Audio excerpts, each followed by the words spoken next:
Hoy creo que vamos a tener una conversación muy animada, porque con Paulino las cosas son en serio. Paulino, muchas gracias pues por aceptar esta invitación a conversar, porque es eso, es conversar. Y obvio, con su señoría hay muchos temas por donde empezar. No voy a presentar a Paulino porque es conocido, pero Paulino representa como pocos una voz popular que viene del corazón olvidado de Colombia, López de Micay, la costa pacífica. Todo el tema de las negritudes, todo el tema de la exclusión histórica que han vivido a todo nivel y todo el tema de las expectativas que tuvieron con Gustavo Petro, que Paulino jugó un papel en el proceso que llevó a la presidencia a Gustavo Petro. Y yo creo que hoy Paulino se está haciendo la pregunta, ¿qué nos pasó? ¿Qué se hizo Petro? ¿Esto fue un engaño? ¿Qué pasó acá? ¿O esto era lo que se estaba esperando con Petro? Yo creo que no. ¿Cómo ves esta situación hoy, Paulino? Saludo, Juan Manuel, saludo a toda la gente que nos ve y nos escucha aquí en este prestigioso programa de Las Dos Orillas. Ahora, rato que usted hablaba, me estaba yo remitiendo a unos días, a unos meses pasados, cuando un primo líder me dice que quería aspirar a la alcaldía de mi pueblo. Y yo le dije que administrar no era fácil, que yo admiraba a los que lo hacían. Y también me remitía ahora mismo cuando usted hablaba del papel jugado en el proyecto político del Pacto Histórico, a esas caminatas por el Pacífico que hicimos, dentro de ellas algunas que hicimos en Guapi, donde tuve la oportunidad de pedir la llegada de Petro y pudo llegar viniendo de Tumaco. Hablamos, por ejemplo, de la viabilidad y de la justicia de crear un nuevo departamento del Pacífico. Hablamos de la forma de inversión y yo me preguntaba, bueno, pero ¿y cómo va a ser el presidente? ¿Cómo vamos a hacer? Porque aquí hay unas normas que tipifican, conceptúan, condicionan la forma de hacer las cosas, la forma de ejecutar. Y si nosotros no cumplimos con esos parámetros, tenemos que modificar la Constitución, las normas, para poderle cumplir al Pacífico y al país. Y hoy yo veo cómo se ha enredado nuestro gobierno por la forma popular, deportiva, de querer hacer muchas cosas, de pretender hacer muchas cosas. Y nos enredamos, Juan Manuel, nos enredamos. La ambición rompe el saco, dicen por ahí. El que trata de hacer mucho finalmente se queda con las manos vacías. Es eso lo que le ha pasado. A Petro le faltó una estrategia, una visión a donde quería llegar. La gente que lo ha rodeado, ustedes, ¿cómo han visto todo este devenir que ha tenido estos ya 3 años largos de gobierno de Petro? Es que ya el final del gobierno se avisora en el horizonte. ¿Qué balance haces vos hoy? ¿Qué experiencia nos deja esto? Bueno, digo, Benco Piojo se siente necesidad del pasado cuando el presente hace daño. Incluso yo digo, incluso cuando hace bien también. Antecedentes, por ejemplo, con lo que tiene que ver con mi pueblo negro afrocolombiano, raicel y perinquero. Nosotros no estuvimos, esto comenzó, diría yo, a oler mal para nosotros desde la conformación de las listas. Nosotros hablamos del respeto por los enfoques diferenciales y el pueblo negro no estuvo un renglón en esos primeros 20 renglones de la lista del Senado, por ejemplo, cerrada. Tengo que decirlo claramente. Paulino Riasco llega allí al 19 porque tenía partido político. Claramente, si contamos los partidos políticos, yo no debí bajar del 6º renglón, ¿sí? Pero no se dio. Eso comenzó a oler mal desde allí. Luego, la participación y el respeto por los grupos étnicos. Tengo que decirlo. Comenzamos a significar poco. Comenzó el quítate tú para ponerme yo. Paulino senador, pero no soy digno de representar un espacio de representación en el pacto histórico, una presidencia del Senado, una presidencia de comisión, una presidencia de la Comisión de Paz. O sea, se pone el dedo, pero ahí no entra Paulino. Hay una preferencia por los indígenas y por otros cercanos, por otros que con su modo de actuar piensan ganarse o se han ganado la influencia donde Petro y con el nombre ajeno. A mí eso no me gusta. Y es allí donde comienza todo a tejerse mal. Comienzan la distribución de la gobernabilidad.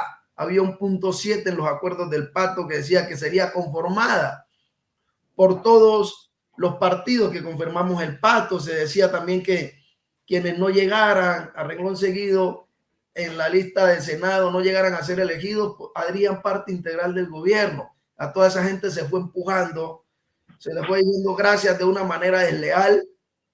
Y lo que yo dije en estos días en otro medio, comenzaron a llegar los avivatos y comenzaron a aprovecharse del trabajo de muchos, y es lo que estamos viviendo hoy. Mucha gente ahí que puede tener su conciencia tranquila, que no va a resultar ninguna dificultad, porque lo poco que se le encomendó en gobernabilidad lo estén haciendo bien desde la institución y la política pública que estén representando. Pero hay otras que están señalados, que están investigados, y ellos tendrán que responderle al país por eso. Y usted me preguntaba por Petro, ¿qué pasó con Petro? Él mismo lo dijo, yo creí que podía hacer una revolución desde la gobernabilidad, y por eso comenzó a poner a sus secuaces, a sus hombres y mujeres más cercanos, cuadros de él en la gobernabilidad, y muchos le fallaron en dos horizontes. Primero, ambición, ¿sí? Corrupción, y segundo, pensaron que esa era su tajada del pastel, algo otros y algo otras. Es ahí la falla, y pusieron a fracasar el proyecto. Y Petro se fue como aislando de su proyecto, es la impresión que uno le da, ¿cierto? Una vez se siente un gobierno un poco a la deriva, ¿cierto? Y oye uno comentarios, simplemente comentarios de ministros que prácticamente nunca han podido hablar con el presidente, de un presidente que es lejano, según ellos, a la gestión del gobierno. Y obviamente el propósito que tenía el gobierno inicialmente era un propósito que respaldaba sectores importantes de este país que están reclamando un cambio, a veces sin definir muy bien qué se quiere decir por cambio, y él representaba como ese llamado al cambio, esa posibilidad de cambio, pero eso se fue diluyendo, y yo creo que Petro fue quedando en discursos, y él a veces echa muy buenos discursos, no sé para qué vamos a decir lo contrario, pero uno a punto de discurso no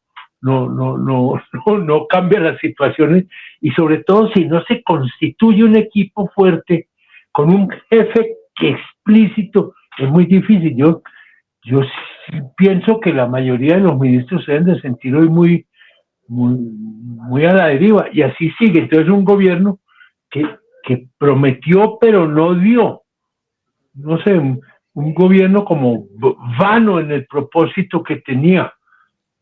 ¿Y cómo está viviendo, digamos, en López de Micay, en todas estas regiones que son sus territorios naturales y sus territorios del trabajo político? ¿Sienten un abandono del gobierno? ¿Mantienen alguna esperanza? ¿Qué va a pasar? ¿Esto entierra las posibilidades de transformación del país? ¿La izquierda queda herida gravemente con todo esto que ha sucedido? No sé tú cómo lo ves. Hay una canción de Leslie Murillo, cantante de música salsa, Montunos del Pacífico, Sí. los Nemos del Pacífico. Dice una de las partes de las canciones de él: en tiempo de mis abuelos, amor con hambre duraba. Hoy amor con hambre no dura. Es decir, el contenido político de Gustavo Petro no se puede conocer, que es muy profundo, pero amor con hambre no dura. La gente le copió el discurso de Petro y de todos nosotros, sí, pero está esperando la materialización de ese discurso, que se transversaliza. Amor con hambre no dura. Usted habla de la izquierda, sí, hoy queda muy herida, y queda muy herida también. ¿Por qué? Porque hay otra falla muy grande allí en el contenido político de la izquierda, y es que solo quieren ser ellos. Nos cerraron las puertas a los aliados, que Petro se los dijo: es que ustedes no me eligieron, a mí me eligió una colectividad muy amplia que vino a acompañarnos, y ellos se creen dueños de este proyecto hoy. O sea, nos utilizaron para elegirse, pero ya no somos parte de ellos, o si no nos aparecemos a ellos, se olvidan totalmente que no somos de ellos, que fuimos aliados y que nos mantenemos en nuestra línea de pensamiento. Y usted me pregunta por López de Micay, por el Pacífico, pues está muy dolido porque creyeron en este proyecto político que aún no se materializa en la ejecución de una política pública para el campo, para la pesca, donde somos hombres y mujeres de río, de mar, ¿sí? Esperando ver una gran parcelación del coco. En el Chocó también la gente muy decepcionada. Y habrá uno que otro amigo que ha logrado cogerse un barato por ahí, como dice otra canción del grupo Saboreo, y dirá que es lo mejor. Yo, por ejemplo, le digo, a mí me decían, también lo manifesté en un medio ayer, es que usted es bobo. ¿Usted por qué se pone a pelear con el gobierno? Yo no estoy peleando con el gobierno. Ser sincero no significa pelear. Ahora, yo no sé cómo usted lo tome cuando yo le diga la verdad, ¿sí? Pero yo no la voy a ocultar. Hoy usted está peleando es por un proyecto que fue el que votaron para que llegara al poder y transformara.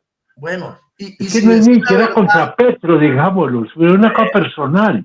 ¿Ya? Yo lo que estoy cuestionando es lo que le prometimos a la gente, y si decir la verdad me cuesta, pues que me cueste, pero yo no la voy a cambiar. Yo no voy a cambiar mi discurso porque tuve el valor de decir yo me voy a correr de aquí porque miro que aquí las cosas no están como las estaban planteando. Hoy llevo el nombre de ser la primera persona que corrió el pacto histórico antes de que toda esta catombe se le viniera arriba al proyecto político, y decepcionado porque en nuestro pueblo la política pública que prometimos aún no ha llegado, y lo veo difícil. Ya en este punto yo lo veo difícil.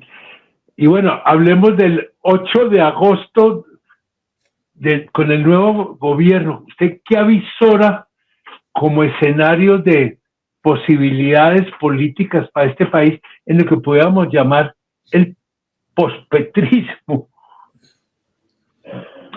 ¿Qué estás viendo vos? Bueno, yo he dicho, perdón, tranquilo. No podemos desconocer que la fuerza a vencer hoy es el proyecto político que quede del pacto histórico, porque ahí hay mucha gente ya que se ha enmarcado, pero como son la fuerza que está gobernando, es la fuerza a vencer. A mí me han querido llevar a la derecha, yo no tengo nada que ver con la derecha de este país. Les decía, ¿qué día? Me preguntó Álvaro Uribe, me lo conseguí allá en la Virgen de los Remedios, allá en Río Hacha. ¿Y usted cómo se llama? Yo me largué a reír y dije, mire, que soy de derecha y Álvaro Uribe no sabe ni siquiera que este senador existe. Sí, a mí, yo soy un hombre alternativo, de pensar, de analizar y tomar mis decisiones. ¿Sí? Independiente en su pensar. Amén. Convencido de que el proyecto necesitaba un cambio, lo busqué con Petro. Hoy estoy buscando un nuevo cambio, no basado en la derecha. Por ejemplo, no podemos desconocer que aquí habían unos tips de orden público totalmente diferentes a los que hoy estamos viviendo. Y si no logramos resolver el problema de orden público al país en una gran proporción, no tenemos país para vivir, para trabajar. Entonces, ¿quién va a gobernar a Colombia? Quien le prometa a Colombia que está en condiciones de retomar la bandera de un orden público aceptable en el país, ¿sí? Para poderlo transitar, vivirlo, disfrutarlo. Para mí eso se llama una dirección política de centro, donde incluso la izquierda tendrá que llegar a aceptarla y decir, nos acogemos a ella. La misma derecha tendrá que decir, la acogemos, y tendrán que sumarse si quieren sentirse triunfadores, si no van a ser los grandes derrotados. Pero aquí va a ganar un centro decente en medio de estas dos polarizaciones que hoy tenemos.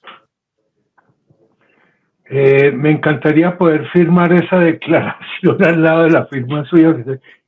Perdón, estoy completamente de acuerdo. Creo que ese es hacia donde hay que caminar.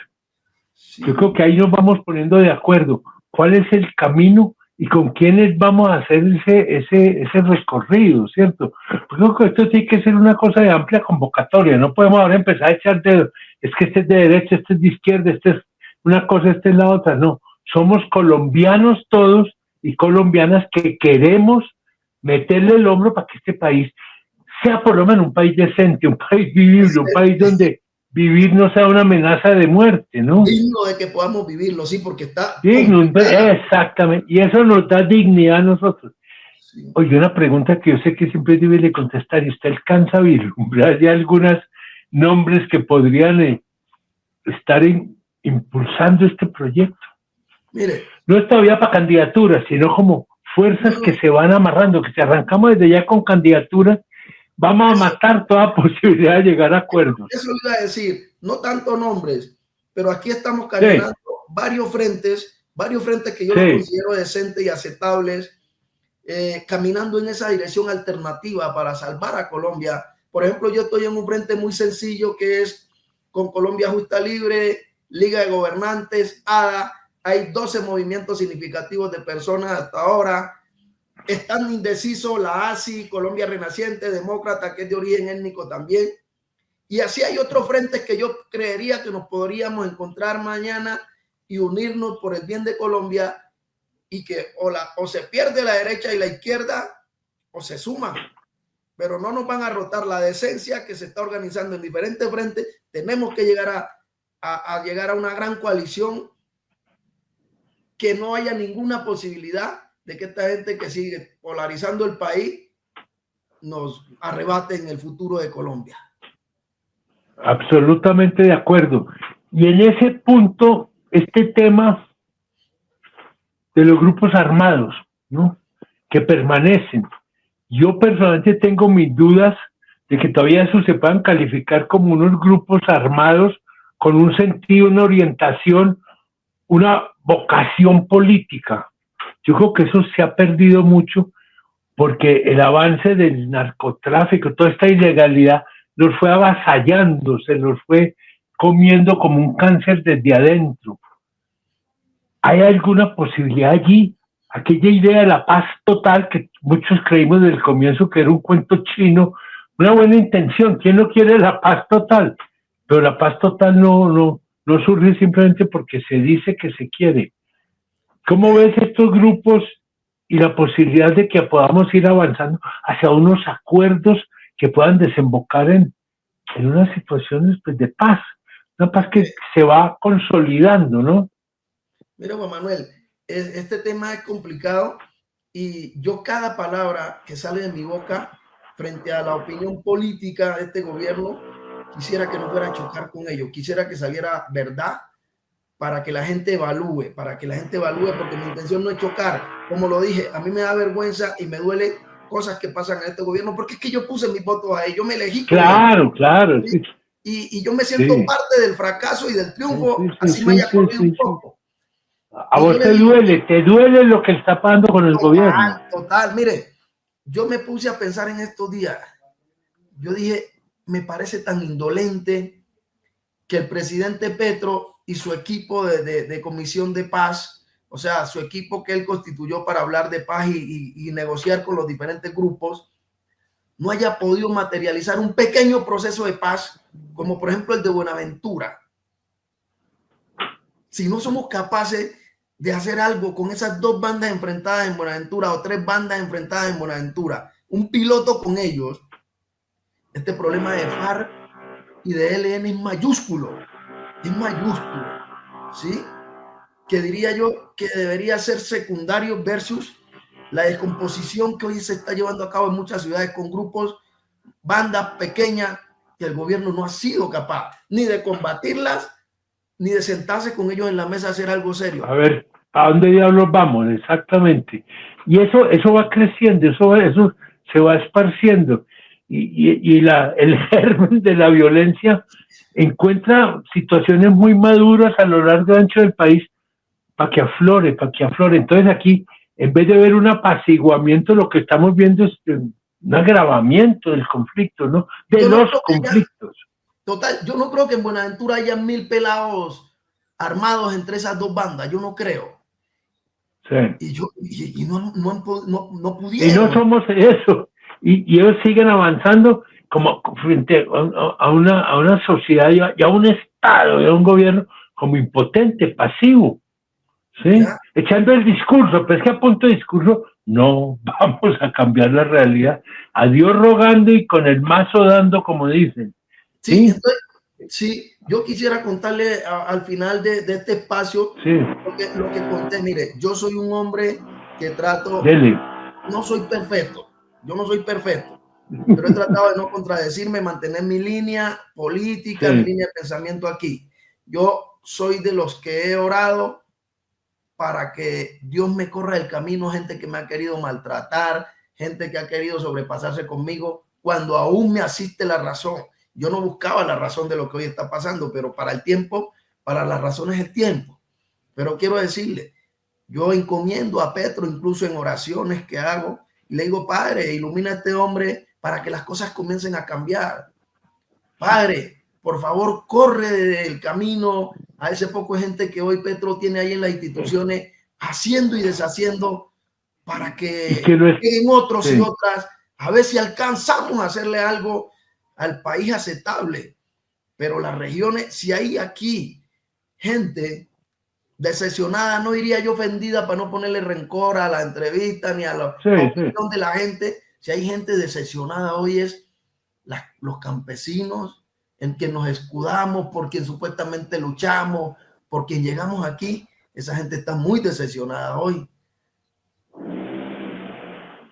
Está muy decepcionada.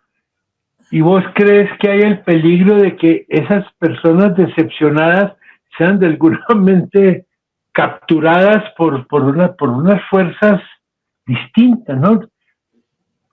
O es una decepción que va a quedar ahí como que nos retiramos de este juego político porque definitivamente ahí no recibe sino golpes? ¿Vos cómo ves? ¿Hay una voluntad, habría una voluntad de volver a tomar unas banderas de transformación? Recuerde lo que le dijo Francia a Petro. Me dijo que estábamos mejor antes en materia de orden público que ahora. Y eso, esa frase es demoledora. Y eso es lo que mucha gente podría dice de mucha gente. Eso puede ser una voz populi. Estábamos mejor que ahora.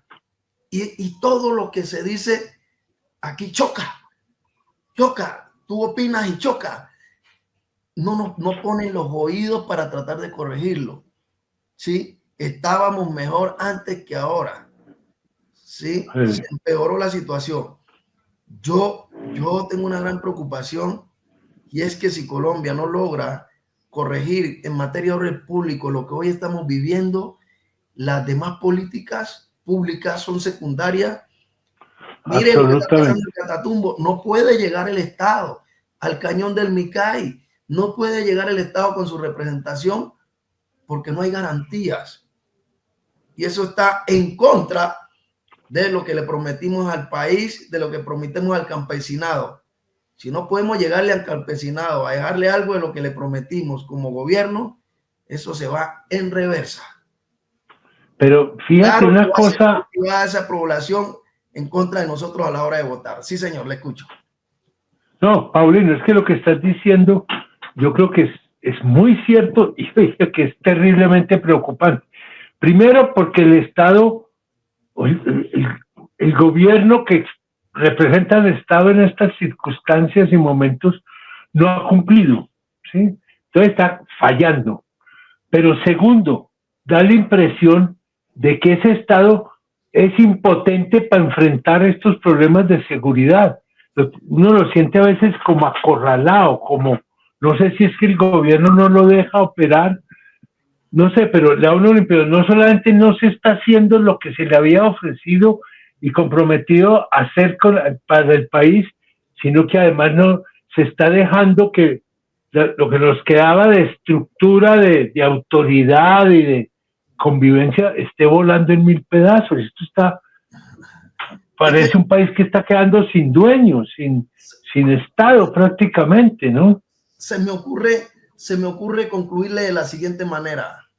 Yo siempre he defendido a Petro en las iniciativas de paz y lo he apoyado y lo he dicho públicamente.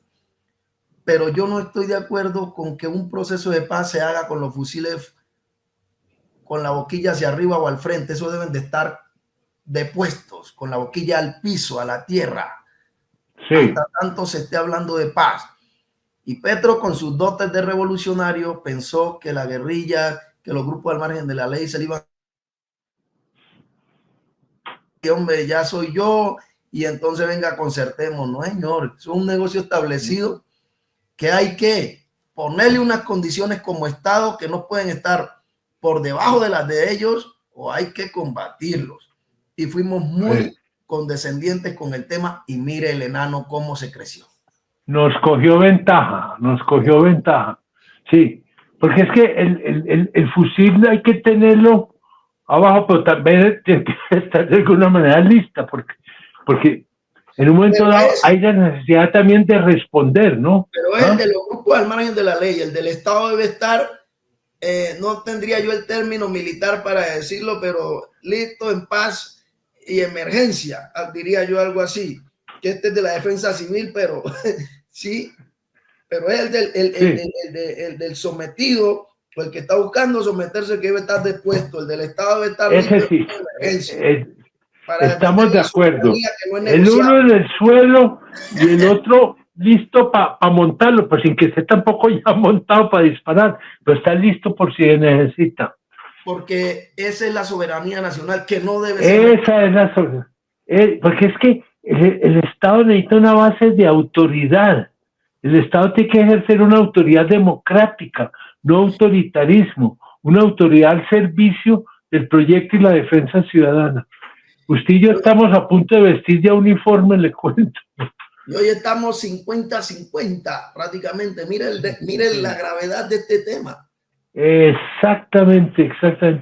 Paulino, se agotó el tiempo, Manuel tema. Muchas gracias. Seguimos hablando. Mucha suerte.